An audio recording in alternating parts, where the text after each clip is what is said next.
देखु आम अच्छु कटक जिला बांकी निर्वाचन मंडली बांकी कटक बांकी मुख्य रास्ता पार्श्व रही पेट्रोल टांकी गुड़िक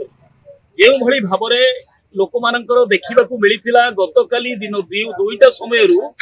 रात्र 10टा समय पर्यंत एवं आज आम कथा कह आज सका एपर्यंत भिड़ लगी रही पेट्रोल टांकी प्रबल मात्रा भिड़ देखा मिलूँ नाई ना लोक मान भिड़ धाड़ी बांधी लाइन हो ढड़ा लोक मान जनसाधारण मैंने ये खरार ढड़ा घंटा घंटा धरी अपेक्षा करेल पकईवाई किंतु निर्धारित रही गाड़ी पिछा के 200 टंका रु अधिका न दवापाई जो भाव में पेट्रोल बर्तमान ये समस्या घटी लोक मान विपुल परिमाण नाई ना हईराण होती सरकार नियम रही जेहेतु आउ किछि घंटा समय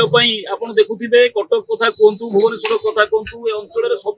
पेट्रोल टांकी सब बंद ठप हो गलानी जो पेट्रोल टांकी मान पेट्रोल रही से देखा मिलूँ ना ना भिड़ यही भाव में आप देखिपे सीधा ग्राउंड जीरो भिजुआल आप देखिपुंट जो भाव में लोक धाड़ी बांधी लाइन बांधी आप देखिए गोटे किलोमीटर आगु गाड़ी लाइन एपर्यंत लगी रही बर्तमान आज्ञा धाड़ी छिड़ा होगी सुधा लोक मैंने व्यस्त हो खरार छिड़ा हो फेरी जाऊँ कटक जिला बांकी अंचल मनोज पात्र रिपोर्ट ओडिशा भास्कर।